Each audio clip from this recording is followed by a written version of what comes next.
Hola, buenas tardes. Soy María. Estoy buscando la sombra para poder grabar el vídeo decentemente y os quiero contar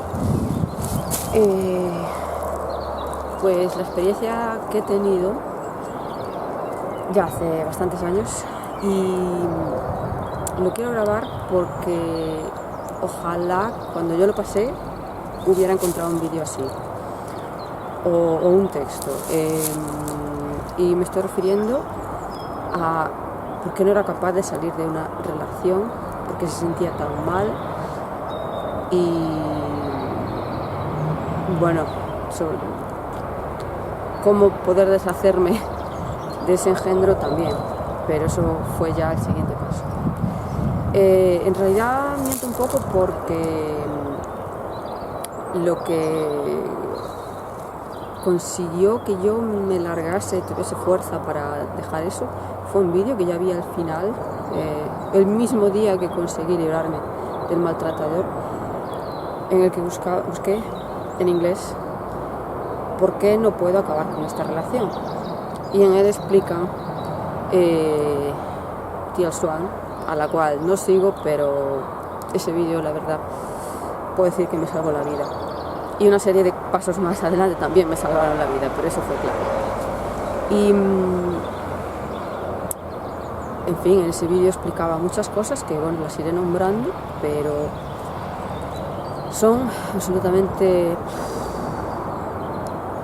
necesarias y yo no las sabía de antemano. Y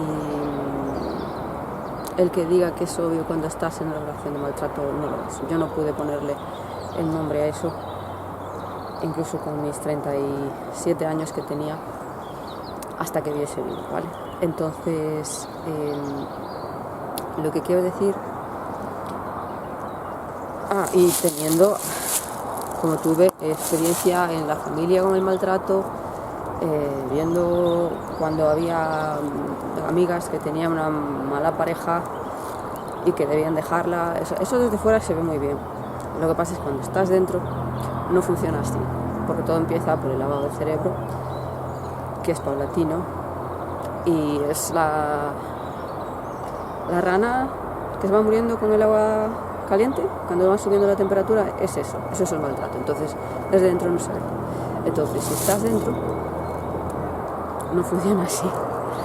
Cuando estás dentro, tú lo único que sabes es identificar ciertos estados emocionales que son asquerosos, incómodos, feos, molestos, pero no eres capaz de ponerle nombre a nada. Y si te pasa eso, pues te los quiero contar para que sepas en dónde estás. Bueno, el primero y el más exagerado es el de no poder acabar con la relación. En el maltrato hay una cosa que se llama la espiral de violencia y dice que de media, la espiral de violencia en un maltrato cuenta los pasos del maltrato, pero dice que de media son 7 veces las que se intenta romper con una relación antes de por fin poder marcharse. Y es cierto. Entonces ya el primer caso es que intenta romper una relación y vuelves, o él intenta volver y tú no eres capaz de decir que no, y ya estás en un sitio muy, muy, muy feo. Se intenta romper y ni te escucha. O bueno, uno de los, cuando ya nota que realmente te vas a escapar, porque hay que dejarlo muy claro, una relación de maltrato es una guerra en donde hay alguien que está arriba y alguien que está muy abajo, y tú eres la que está abajo, pues tienes que escapar, ¿vale? O sea, no es una relación de pareja, es una pelea. Entonces hay que ganar fuerzas y largarse.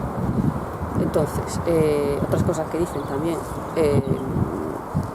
es que se llama así la espiral de violencia en este documento, esta teoría, que en teoría sobre la práctica de lo que es el maltrato, es que cuando ya notan que te vas a ir, es cuando realmente se ponen violentos. Y exactamente me pasó a mí. En cuanto él no notó que yo me iba a ir ya, o sea, bueno, me tiré 1 mes y medio en cama, entonces, con lo que él me hizo. Pero bueno, yo cuando ya decidí que me iba a ir, en ese momento lo decidí, pero eso no significa que me pudiese ir, porque yo estaba realmente machacada por este hombre. Entonces tardé 5 meses de fortalecerme mentalmente para poder marchar, ¿vale? Entonces, ¿por dónde vamos? Sí, no eres capaz de decir que te vas y te vas. Entonces ahí hace tiempo que ya has perdido la confianza en ti y ahí ya está llamando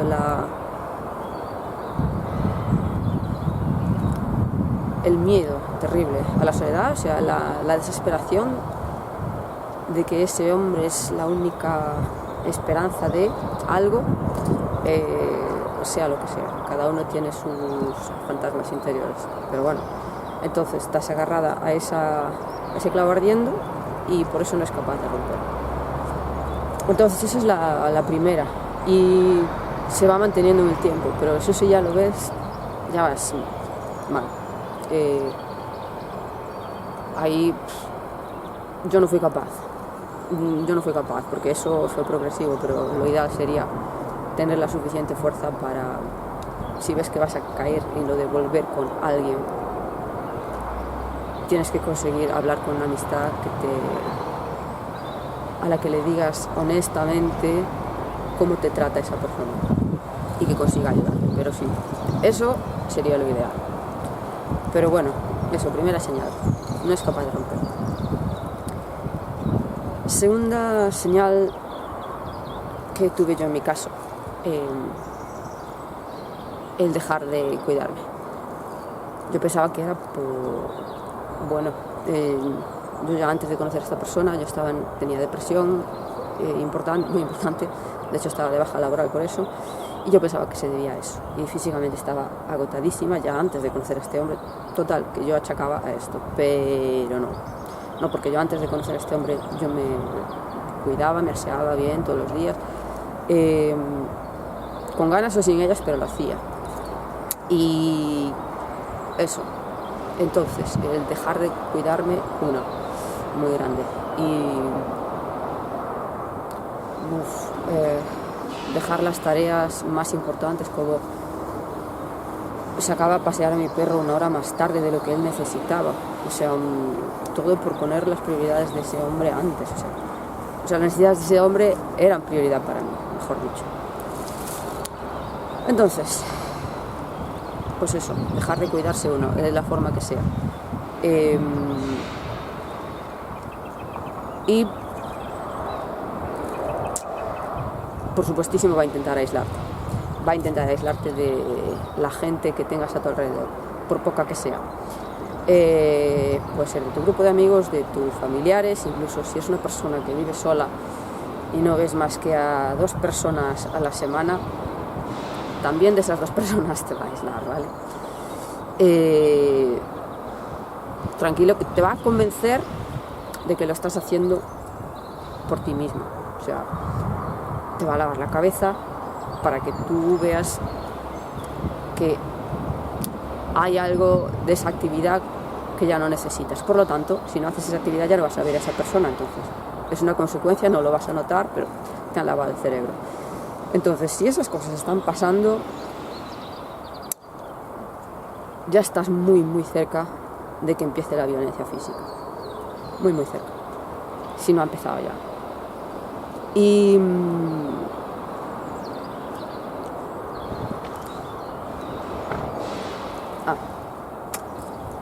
desde ya muy poco ya empezó un tema muy grande, que es el no sentir. Voy a ir por eso, el no sentir.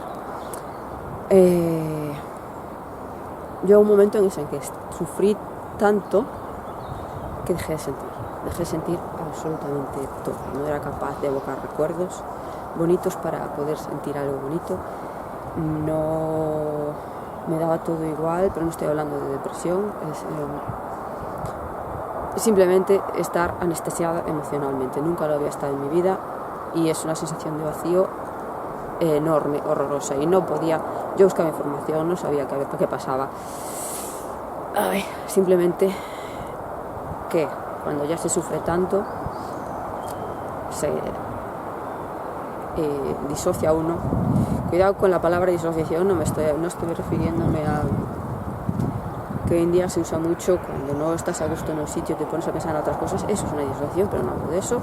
Hablo de que realmente tú dejas tu cuerpo permanentemente, dejas de sentir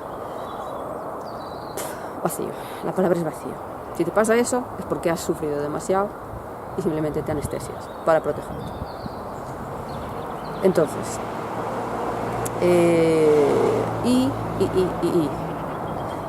me tiré meses así, y el único sentimiento que también, si sientes eso, estás hasta las trancas en una relación de maltrato, es sentir vergüenza.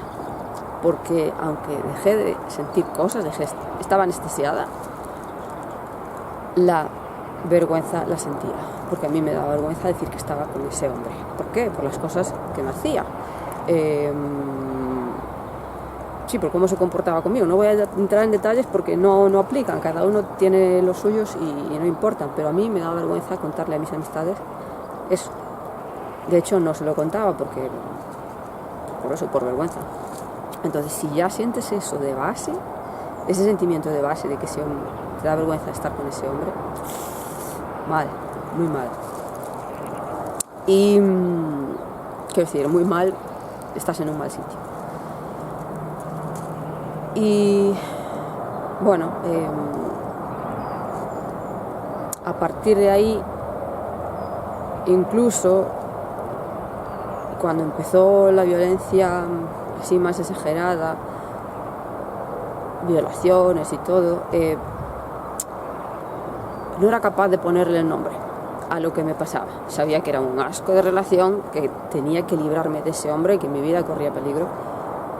Y de hecho, eso, como dije, los últimos 5 meses fueron yo construyendo mi fuerza muy poquito a poco, fríamente, sabiendo que ese tío me quería machacar más y más y más. Y yo, al contrario, no lo mostraba, pero iba subiendo. Pero aún así, la palabra maltrato no la ponía. ¿Y por qué es importante? Porque hasta que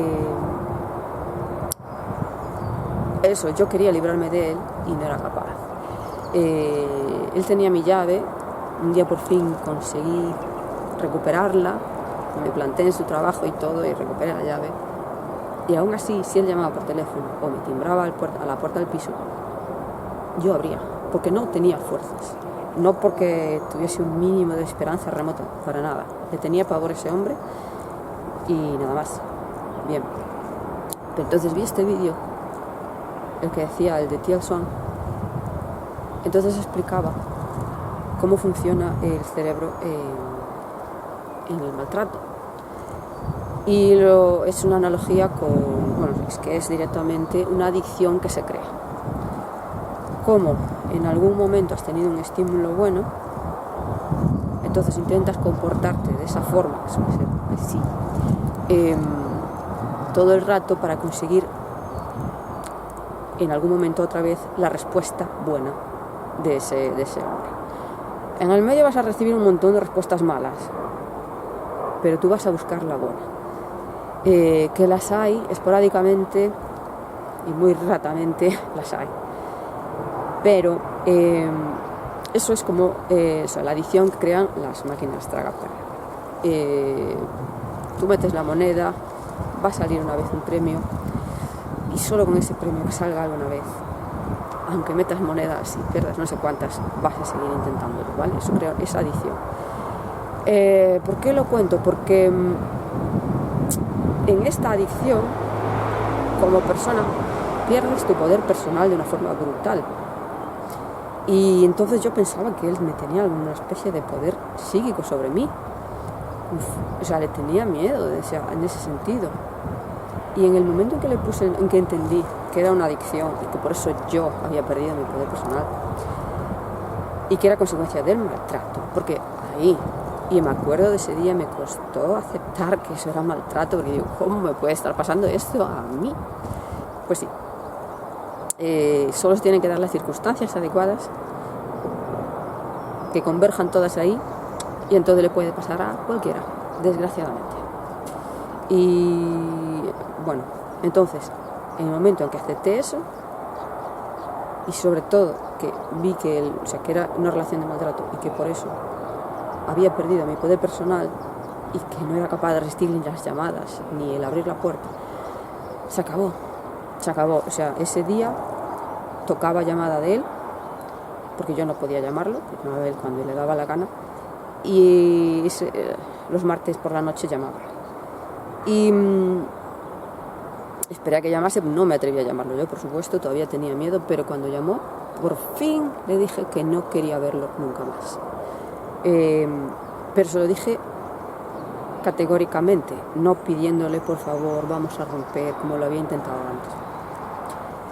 Y ya está, y colgué y punto. Entonces él intentó muchísimas veces llamarme, vino a timbrarme al piso un montón de veces. Me morí de miedo, es lo que sea, pero nunca más le abrí la puerta. Entonces, ¿por qué cuento todo esto? Por si a alguien le está pasando, si a ti te está pasando,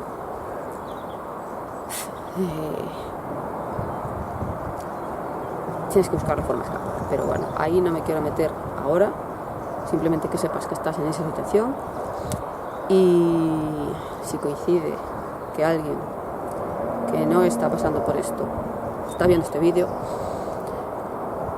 por favor deja de juzgar de esa forma tan absurda y anticuada y fuera de lugar, que es lo pensar que le pasa a la gente que tiene baja autoestima y que es un poco tonta. No es así, le puede pasar a cualquiera, le puede pasar a la gente más inteligente del mundo y con más dinero del mundo, o con cargos de mucho poder. Desgraciadamente le puede pasar a todo el mundo. Y en todo caso, este vídeo no es para ti, es para alguien que esté preguntándose qué me pasa, qué es esta sensación tan asquerosa que siento. Pues eso es lo que es, ¿no? Y nada más, con esto concluyo y ojalá le haya servido a alguien.